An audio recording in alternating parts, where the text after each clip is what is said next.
Europe 1, 11h, 13h, Pascal Praud et vous. Bonjour à tous, et alors j'ai perdu mes habitudes et ça va être une semaine compliquée forcément lorsqu'on aime les habitudes, mais en même temps de nouvelles habitudes de temps en temps sont agréables. On va être avec Mickaël Poteau. Bonjour Pascal, bonjour à tous. Bonjour cher Mickaël, bienvenue avec nous. C'est gentil. Puisque Virginie Hamon est en vacances. Géraldine. Vous voyez, Pascal. C'est pas possible. Non, mais c'est... On est vite remplacés Non, ici. Je vous assure, et elle nous écoute en plus. J'imagine, elle nous écoute du côté de Morlaix où elle est partie. On recommence. Exactement, 11h15. C'est une nouvelle semaine qui commence avec de nouvelles habitudes, puisque Géraldine Hamon, vous voyez, ne pas la voir, je sais que j'identifie quand je vois son visage, son prénom, et là, c'est vrai. voilà, Virginie Hamon. Surtout son prénom. Bien sûr. Bon, donc on va l'appeler d'abord Géraldine tout à l'heure, on l'appellera à l'heure du déjeuner, parce qu'elle est à Morlaix avec Colette. Et elle mange une grosse choucroute. Exactement. C'est le Morlaix, le pays de la choucroute, comme chacun sait, bien évidemment. Et elle est partie, ce qui est assez étonnant d'ailleurs, avec notre ami réalisateur. Oui, ils sont partis ensemble. Fabrice Lafitte et Lafitte, ils sont tous les deux. Non, mais quasiment au même endroit. C'est incroyable. Incroyable. Ah oui, franchement. Même dans la même maison. On ne sait pas. Donc ce qui fait que c'est Julien Blanc. Bonjour qui Pascal. est là. Bonjour Julien, qui sera le réalisateur. Je salue évidemment Laurent Tessier. Bonjour à tous. Qui a préparé cette émission, et je salue celui dont vous avez reconnu la voix, bien évidemment, qui est... Rappelez-moi votre nom. Alors moi c'est Olivier, bonjour à tous. Voilà. Olivier Guénec dit Monsieur Boubouk. Voilà. Bon. On va parler de Notre-Dame 5 ans après l'incendie de la cathédrale Notre-Dame de Paris le 15 avril 2019. C'est une journée spéciale sur Europe 1. Les coulisses de cette restauration titanesque. La réouverture est prévue le 8 décembre. Les principaux défis de sa restauration ont été relevés. Je vous propose d'écouter Emmanuel Macron en avril 2019. Je vous le dis ce soir, nous sommes ce peuple de bâtisseurs. Alors oui, nous rebâtirons la cathédrale Notre-Dame plus belle encore. Et je veux que cela soit achevé d'ici 5 années. Voilà, c'était l'engagement d'Emmanuel Macron, et visiblement cet engagement, il l'a tenu. On sera tout à l'heure avec le secrétaire général de la cathédrale Notre-Dame de Paris. Et à l'instant, nous allons peut-être être avec Christine. Quand j'ai vu Notre-Dame, j'ai pleuré, Christine. Mais avant cela, puisque Antoine Bienvaux est avec nous, qu'il a fait ce podcast qu'on peut écouter, et c'est une question aussi que je poserai tout à l'heure à Olivier Josse. Est-ce qu'il y a un mystère sur les conditions de l'incendie de Notre-Dame de Paris, ou est-ce que tout est clair aujourd'hui? Alors pour l'instant, il faudra effectivement poser la question à Monsieur Jost, mais c'est vrai qu'il y a certaines zones d'ombre, on n'a toujours pas de réponse extrêmement précise sur le déclenchement du feu dans la charpente. C'est quand même incroyable. Ce que vous me dites me sidère, pour tout vous dire. C'est-à-dire qu'aujourd'hui, il n'y a pas une thèse officielle sur les raisons de l'incendie de Notre-Dame de Paris. En tout cas, elle n'a pas été communiquée pour l'instant. Et l'organisation de Notre-Dame est d'ailleurs beaucoup plus davantage projetée sur la réouverture. Ce qu'on comprend d'ailleurs. Ce qu'on comprend évidemment. Ce qu'on comprend, mais il y a une forme de... Ça paraît tellement improbable lorsqu'on avait découvert, moi je ne connaissais pas ce qu'on appelait la forêt, qui était millénaire. La forêt. Et d'ailleurs qui n'a pas été reconstruite à l'identique. Alors tout a été fait pour essayer de la reconstruire à l'identique, mais effectivement les dégâts qui ont été tellement importants ont obligé les compagnons, c'est comme ça qu'on appelle les ouvriers sur ce chantier, à changer quelques petites choses. Mais c'est quand même du bois. C'est quand même du bois. Cette charmante, cette forêt. Ce qui est important de préciser, c'est que le bois de la charpente a été équarri à la main, comme au XIIIe siècle, tout simplement parce que pour la reconstruire à l'identique, il a fallu s'adapter et réutiliser les mêmes méthodes qu'au XIIIe siècle, puisque ce sont tout simplement les plus efficaces. Bon, et la thèse, moi, que j'ai souvent entendue ici ou là, c'est un mégot qui aurait traîné et qui aurait développé ce feu invraisemblable. Mais on a du mal à imaginer un petit mégot mettre le feu à ces forêts qu'on a vues, qui sont des blocs très larges de bois et qui étaient là depuis le XIIIe siècle. C'est l'une des hypothèses et effectivement, vous le rappelez, le feu était très impressionnant, donc qu'un petit mégot ait pu ainsi enflammer toute la charpente et la flèche avec toute l'histoire que l'on connaît, ça paraît effectivement assez étonnant. Bon, vous allez peut-être rester avec nous parce que tout à l'heure, on sera, je l'ai dit, avec le secrétaire général de la cathédrale Notre-Dame de Paris. Je salue évidemment Géraldine qui m'envoie un petit texto qui dit bah voilà, je pars en vacances et Virginie est de retour. Je vous écoute depuis le train. Ah ben elle est dans le train. Dites non Virginie, elle est dans le chemin de fer. Donc, nous sommes avec Christine. Bonjour Christine. Bonjour Pascal, Et bonjour merci. Europe 1. Bonjour Christine et merci d'être avec nous. Vous vous souvenez évidemment sans doute où vous étiez ce 15 avril 2019. J'étais chez moi, dans mon appartement à Troyes, et comme j'ai écouté en direct sur Europe 1, pour rien vous cacher, j'ai eu aussitôt le téléphone qui a sonné, donc une amie, une sœur de cœur, parce que c'est plus qu'une amie allemande, m'a téléphoné, elle était en larmes en me disant « Oh Christine, tu as vu Notre-Dame de Paris est en feu, etc. » Et j'ai dit « Mais oui, j'allais allumer la télé pour voir s'il y avait des images, et elle était dans un état, si bien que ça s'est communiqué très vite chez moi aussi, je me suis mise à pleurer comme elle. En peu de temps après, j'ai eu un message de mon fils qui vit au Nigeria, à Lagos, qui m'a dit « Maman, Notre-Dame est en feu, qu'est-ce qui se passe ?» et tout. Donc je me suis dit « Mon Dieu, l'impact universel que cet incendie peut provoquer. » Bon, c'est vrai, universel, c'est peut-être un grand mot, puisque c'était juste l'Allemagne et le Nigeria, mais plus la France, mais tout de suite, ça m'a encore plus bouleversée, parce que je me suis dit, c'est quelque chose d'immense. Et j'étais effondrée, ça je peux vous dire, j'étais effondrée.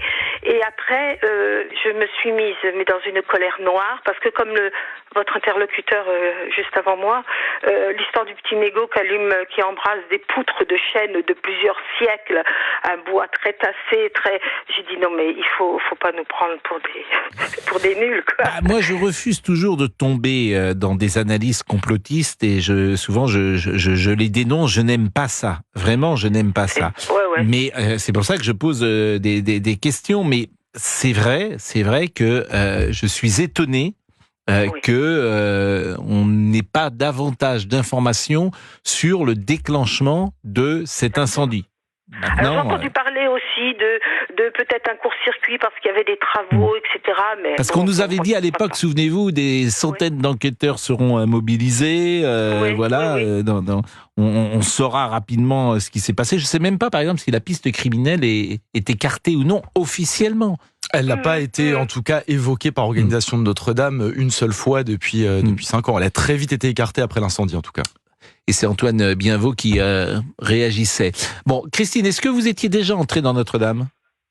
Bien sûr, puisque avec cette amie allemande, on y est allé, on avait 12 ans, puisque c'est là que j'ai commencé à correspondre avec elle, c'était ma correspondante. On a commencé à correspondre avec elle, et pour elle, c'était le symbole parfait de la France. Elle est allée pour la première fois à Paris avec mes parents et moi-même, et elle a été plus subjuguée par Notre-Dame de Paris que par la Tour Eiffel, parce que pour elle, c'était une symbolique en plus.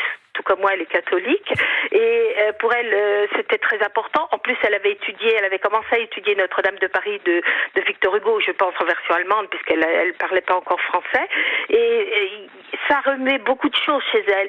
Et c'est vrai que j'ai été très très émue, mais de voir cette émotion elle a éclaté en sanglots au téléphone, je me suis dit, mon Dieu, ça a remis les choses à une dimension que j'aurais peut-être pas atteinte si j'avais été seule face à ça. Bon, je l'aurais atteinte, certes, mais pas à ce niveau-là. Parce que c'est vrai que c'était très émouvant, sa réaction était très émouvante. Et celle de mon fils aussi, ça m'a fait drôle, quoi. Je me suis dit, mais qu'est-ce qui se passe ? Et plus tard, quand je suis allée à Paris pour des expos, des spectacles avec des associations dont je fais partie. Quand on est passé dans le car, le long des quais de la Seine, et qu'on a vu Notre-Dame de Paris avec ses échafaudages, sans flèche, parce que ça, la flèche, c'est quand même un énorme symbole, sans flèche, rien du tout. Il y a eu un silence de mort dans le car. Plus personne n'a parlé, on n'a plus rien dit. Tout le monde regardait avec une mine désemparée, déconfite. Je crois qu'il y en a même qui avaient les larmes aux yeux. Et je me suis dit, oh là là, c'est quand même important. Et pourquoi, Et vous aviez peut-être vu le film de Jean-Jacques Hano, Christine, vous l'avez pas vu, qui est effectivement un bon film j'avais d'ailleurs. charge d'âme, je m'occupais de ma petite maman qui avait 96 ans. Mais on doit pouvoir le voir sur j'imagine sur Canal ou sur MyCanal. Ah oui, il a Il y a été, eu des bien séances sûr. qui ont été tournées à 3 en plus. Bien sûr. On marque Ouais. une pause, Christine, restez avec nous. Alors, je ne sais pas si les uns et les autres, Michael, vous étiez déjà rentrés dans Notre-Dame de Paris. Si, absolument. Et j'ai vu le film de Jean-Jacques Hano et je confirme, c'est un très bon C'est film. un bon film, Ah, effectivement. Monsieur Boubouk, vous étiez entré dans Notre-Dame de Paris? Non, Pascal, jamais. Bon. Jamais. Et Je ne monsieur- suis jamais rentré non plus. Votre curiosité ne vous avait pas poussé. Mais en 2019, vous n'étiez pas, avant 2019. Bah, je vous venais étiez d'arriver, déjà- en fait. Je l'ai vu brûler. Eh oui, oui. Vous étiez déjà à Paris en 2019? Je Vous venais connaissiez- d'arriver, exactement, Vous oui. étiez déjà allé à la grande ville, comme on disait, dans votre...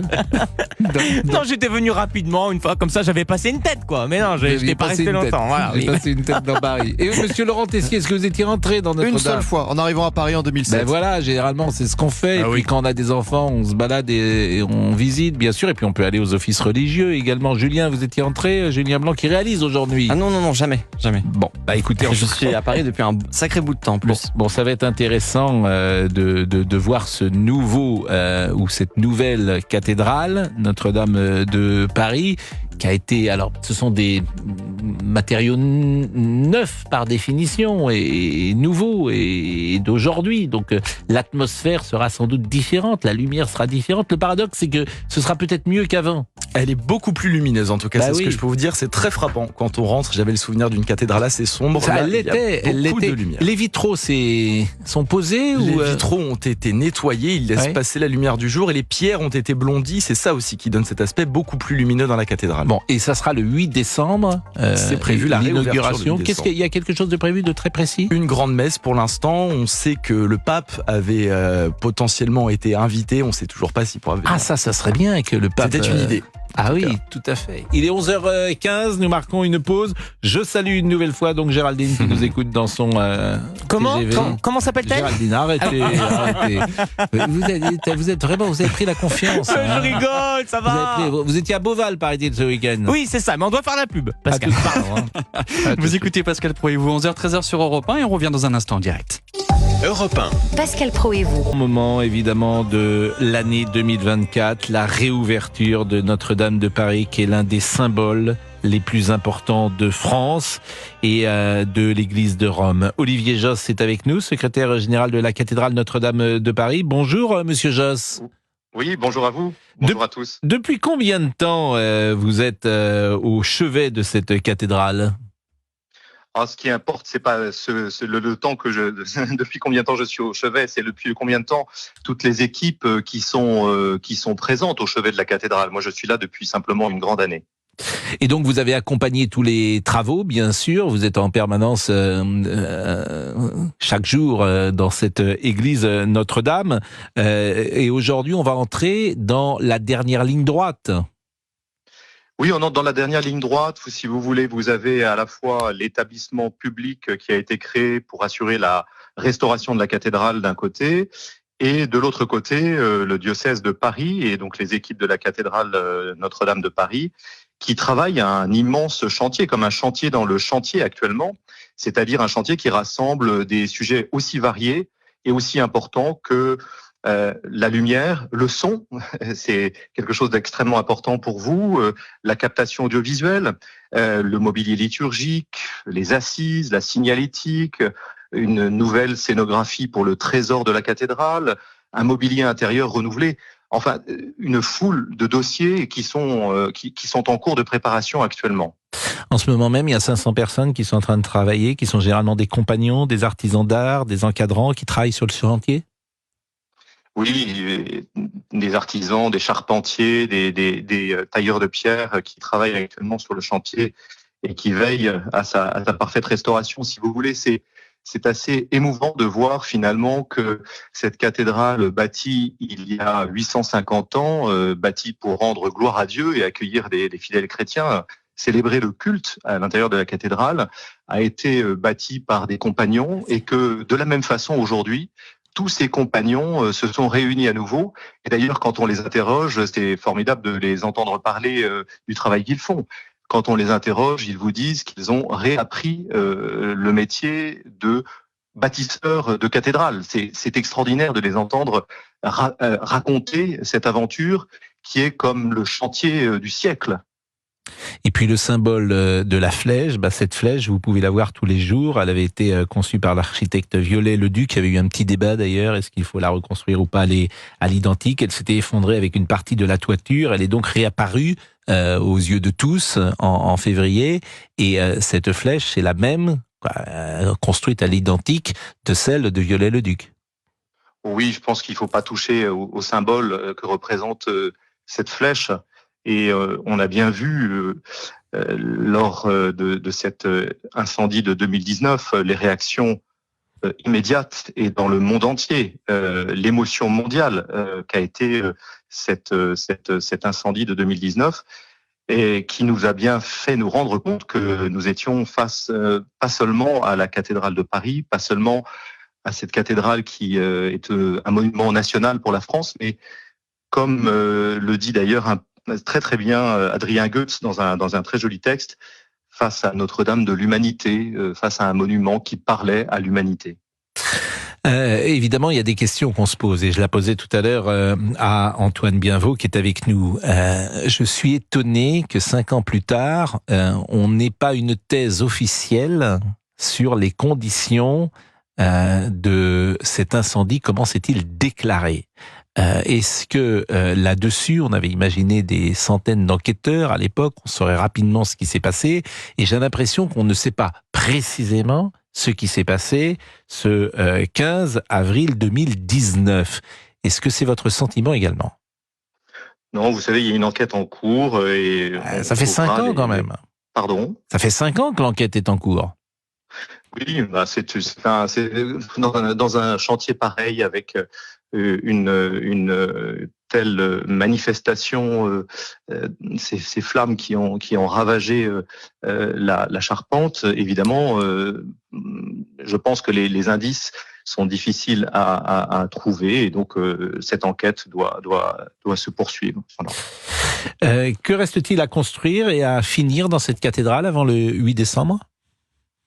Alors en ce moment, à l'intérieur de la cathédrale, tous les passages techniques sont en train d'être réalisés de façon à ce que j'évoquais un peu tout à l'heure, la connectique, on va dire, puisse avoir lieu, puisqu'en fait, on va se retrouver dans une cathédrale qui offrira un dispositif contemporain pour accueillir l'ensemble des visiteurs. On annonce à ce jour 14 millions ou 15 millions de visiteurs qui se presseront chaque année pour redécouvrir l'édifice.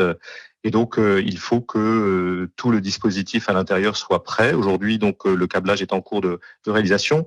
C'est un câblage qui va permettre d'installer, par exemple, pour donner des exemples très concrets de ce chantier, 1600 points de lumière, d'éclairage dans la cathédrale, tout un dispositif de captation de dernière génération pour assurer le rayonnement, la captation audiovisuelle des événements qui se dérouleront dans la cathédrale et le rayonnement dans le monde entier de ces événements. C'est aussi, comme je l'évoquais tout à l'heure, le mobilier liturgique qui est en cours de fonte dans une fonderie dans la Drôme, la fonderie Barthélemy, et donc le baptistère, l'autel, la cathèdre, l'ambon et le tabernacle sont en train d'être fondus dans cette et c'est fonderie. Effectivement les dernières choses qui seront mises en place. Je vous remercie beaucoup, Monsieur Olivier Josse, et je trouve que vous avez un bien beau métier. Et que j'imagine que dans votre vie professionnelle, voilà, dans votre vie professionnelle, il y aura un avant et un après. Et puis, vous raconterez à vos enfants, vos petits-enfants, peut-être que vous avez été celui qui a accompagné Notre-Dame de Paris, sa réouverture. Mais j'imagine que dans une vie professionnelle, c'est un moment important. Tous ceux qui y travaillent ont ce sentiment-là. Tous ceux qui ont travaillé ont le sentiment de travailler à scientifique. Et on vous envie un petit peu, pour tout vous dire, de voir avant tout le monde. Il y a beaucoup de travail, mais on vous envie quand même un petit peu de faire ça. Vous avez dit 14 millions de personnes, c'est-à-dire plus d'1 million de personnes par mois. C'est plus de 30 000 personnes par jour. C'est à peu près 40 000 personnes par jour. S'il y a 14 millions de visiteurs de Notre-Dame de Paris, c'est 40 000 personnes par jour. Ah, mais là... Si c'est ouvert pendant 10 heures, c'est 4 000 personnes par heure. L'attente est de toute façon énorme. Une petite anecdote rapidement. Après la pause. Il est 11h27. Il est 11h27 parce que Victor Pourchet arrive. et on terminera le dossier Notre-Dame de Paris, bien évidemment. À tout de suite. 01 80 20 39 21 pour parler avec Pascal Praud en direct jusqu'à 13h sur Europe 1. Europe 1, le journal permanent.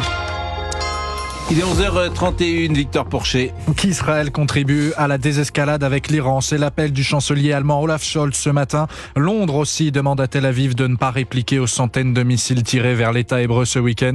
Emmanuel Macron, de son côté, doit appeler le Premier ministre israélien dans la journée.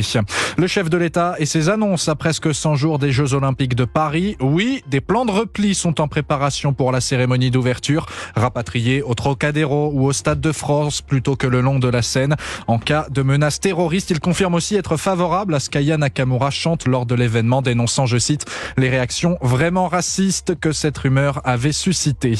La police australienne creuse la piste d'un crime sexiste. L'assaillant d'un centre commercial à Sydney visait en priorité des femmes. Elle représente 5 des 6 victimes. Joël Kochi, 40 ans, était connu pour être atteint d'une maladie mentale. Dans l'actualité également, ce mois de mars noir sur les routes françaises. Le nombre de morts est monté de 31% par rapport au mois de mars 2023. La sécurité routière précise que ce nombre est quasi stable sur un an. C'est un véritable SOS que lance Emmaüs aujourd'hui. Les ventes de livres et de vêtements, notamment de l'association, sont siphonnées par les géants en ligne comme Amazon. Sa directrice évoque même une concurrence déloyale. Dans les chiffres, chute des visites impressionnantes, moins 500 000 sur les premiers mois de 2024. Et puis le plus vieux record du monde d'athlétisme est tombé hier. C'est celui du lancer de disque que le Lituanien Mykolas Alekna avec 74 mètres 35 abattus, record qui tenait depuis 38 ans quand même. Ah oui. Eh oui, c'était le plus vieux. Eh oui, mais moi ça me fait peur, par exemple, le javelot de temps en temps. J'ai l'impression qu'un jour ça va atterrir dans les tribunes. Mais vous savez qu'ils ont... vous croyez pas si bien dire, parce qu'ils ont lesté les javelots. Ils ont lesté, mais vous riez. Non, pardon. Voilà, c'était une bonne remarque. Ils ont lesté les javelots, parce qu'autrement, tu vas voir les JO à Paris, tu te prends un javelot près de toi, t'es pas très Vous heureux. allez souvent à des compètes de javelot. mais j'hésite. Ah bah dis donc. Parce que si tu le prends dans la figure. Bon, merci beaucoup, cher Victor Porcher. Merci. Europe 1, Pascal Praud. Antoine Bienvaux. Alors, on va rappeler peut-être le podcast qui est absolument formidable sur Notre-Dame de Paris et qu'on peut écouter dès à présent sur toutes les plateformes d'Europe 1. Il dure combien de temps ? Du brasier à la Renaissance en 2 épisodes d'environ 25 minutes. Le premier est signé Caroline Baudry. Il revient sur ce terrible incendie. Et puis le deuxième par moi-même sur le chantier de la reconstruction. Et vous vouliez dire quelque chose avant la pause ? Je voulais, oui, vous parliez de l'attente qu'il y a autour de ce chantier, de cette réouverture. Une petite anecdote, lors de ma visite du chantier, j'ai vu un camion blanc, comme un utilitaire qu'on voit tous les jours, entrer sur le chantier et tout autour, il y avait une trentaine de touristes qui le prenaient en photo, juste le passage d'un simple camion blanc. Ça fait rêver les touristes, tout le monde attend que cette cathédrale rouvre. Et il y a des gens, j'imagine, qui voudraient bien rentrer, mais c'est très protégé, bien sûr, évidemment, par la sécurité, et on ne peut rien voir. Bah écoutez, je vous remercie beaucoup Antoine, et on vous écoutera. Nous sommes avec Quentin Muller, qui est tailleur de pierre. Ça, c'est quand même un travail absolument formidable, et qui est dirigeant de l'entreprise Vermorel. Vous êtes avec nous. Bonjour Quentin. Bonjour. Votre entreprise est chargée de reproduire à l'identique la statue de Saint-Martin et de restaurer des sculptures. Il y a une statue, par exemple, qui a été replacée sur le pignon sud de la cathédrale. Il a fallu 3 mois d'un intense et patient travail. La taille de la statue, elle est de 3,60 m. Mais on part pas d'un bloc de pierre, là. On part d'une statue qui existait déjà. Alors en fait, on parle effectivement d'une statue qui existait déjà et qui au départ devait être conservée. Les architectes avaient prévu de conserver 2 statues sur ce pignon au pied de chacun des rampants, Saint-Étienne et Saint-Martin. Et puis finalement, il s'est avéré qu'elles avaient été trop endommagées par l'incendie, puisque ces 2 statues étaient vraiment dos au brasier, et que leur structure interne avait été trop affaiblie pour qu'elles soient conservées. Donc les architectes en chef des monuments historiques qui assurent la maîtrise d'œuvre du chantier ont décidé de les recopier à l'identique, d'en faire des copies à l'identique, en pierre naturellement, pour respecter le matériau. Quentin Muller, c'est un métier qui fait rêver, en tout cas moi qui me fait rêver, tailleur de pierre. Je voudrais savoir quel âge vous avez, Quentin, d'abord ? Alors j'ai 50 ans. Et comment on arrive à être tailleur de pierre ? Dans mon cas, ça a été un parcours qui n'a pas été aussi direct que pour certains autres. Moi, je n'ai pas été apprenti à 15 ans. J'ai d'abord commencé des études de biologie, de géologie, et puis j'ai bifurqué au moment où je me suis rendu compte que j'avais besoin d'avoir un métier qui allie à la fois la réflexion, l'intelligence de l'intellect, et puis l'intelligence de la main, la production de quelque chose de concret et le travail d'un matériau. Et pour moi, ça a été la pierre, sans doute parce que j'étais assez attiré depuis toujours par l'histoire de l'art, l'histoire de l'architecture et les monuments historiques en général. Voilà. Florian Carassou-Maillan m'a envoyé, pendant que nous parlons, la photo de Saint-Martin qui est magnifique, bien évidemment, et qui a été donc restaurée par vos soins. Est-ce que c'est un métier qui attire des jeunes gens ? Alors on fait tout pour, et d'ailleurs quand je me suis manifesté assez tôt pour participer à ce chantier, c'était une des motivations. Évidemment, c'était l'idée de venir travailler sur Notre-Dame ou revenir, pour moi qui avais déjà eu la chance d'y travailler un tout petit peu il y a 25 ans, mais c'était pour mes équipes bien sûr d'être sur un chantier hors norme, mais c'était aussi la possibilité de participer à un éclairage complètement inédit. On devinait déjà que ça serait un coup de projecteur sans pareil sur nos métiers du patrimoine. Et là, je vais bien plus loin que mon métier de tailleur de pierre ou le métier de sculpteur qu'on a beaucoup exercé là sur cette tranche de travaux. Le métier de Nicolas Clerget, qui est l'auteur de la sculpture que dont vous parlez. C'est pas moi qui l'ai sculpté, c'est mon chef d'atelier sculpteur, Nicolas. Et puis de tous les autres métiers, les charpentiers, on en a beaucoup entendu parler, les maîtres verriers, les facteurs d'orgue. Ce chantier, c'est une occasion unique de montrer aux gens en général et en particulier aux jeunes générations que nos métiers existent, que les métiers du patrimoine existent, que les savoir-faire artisanaux, les métiers d'art existent et sont bien vivants. Certains l'ont redécouvert à l'occasion de ce chantier, mais pour nous, en fait, ce chantier, c'est un chantier, alors je ne vais pas dire comme les autres, parce que c'est un chantier qui sort de l'ordinaire, vous l'avez bien compris, mais c'est un chantier où on exerce notre métier de la même façon, avec la même passion et la même exigence que celle qu'on met au service de tous nos chantiers, que ce soit la cathédrale Notre-Dame de Paris ou un petit buron sur le plateau de l'Aubrac qu'on restaure en ce moment même. Vous comprenez ? C'est la même passion, les mêmes savoir-faire et la même exigence finalement. Il y a une noblesse dans ce que vous dites, il y a un engagement, il y a aussi chez les compagnons quelque chose de l'ordre de la fraternité, bien sûr, de la solidarité, de l'exigence et de la transmission, bien sûr, quand vous parliez des jeunes de 15 ans qui sont à qui on apprend et c'est des plus vieux qui leur apprennent dans ces cas-là.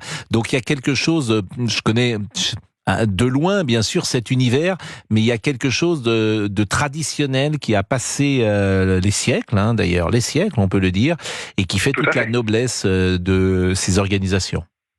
Tout à fait, c'est exact. Et c'est vrai que sur le Tour de France, on a cette transmission, c'est la base, c'est vraiment la base du compagnonnage. Exactement, mais il n'y a pas que les compagnons du Tour de France. Voilà, les compagnons du devoir du Tour de France, mais ça dépasse les compagnons et c'est ça qui est beau, c'est qu'on s'aperçoit que moi, dans mon entreprise, j'ai des jeunes qui sont en formation chez les compagnons, c'est le parcours que j'ai moi-même suivi, mais j'ai plein de jeunes qui sont aussi en dehors de ce système de compagnonnage qui est une transmission de métier, mais qui est aussi une transmission qui va au-delà, dans des valeurs un peu plus larges et qui ne conviennent pas forcément à tout le monde, sans pour autant que ceux à qui ça ne convient pas n'aient pas leur propre place dans le monde du bâtiment. Et donc en fait, on a des jeunes qui viennent d'autres centres de formation.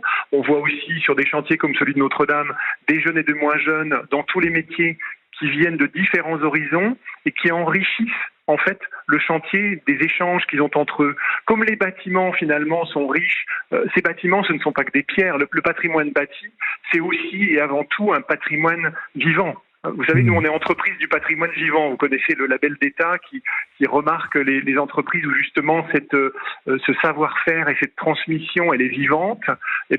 On a la même chose dans les bâtiments. Les bâtiments sont vivants.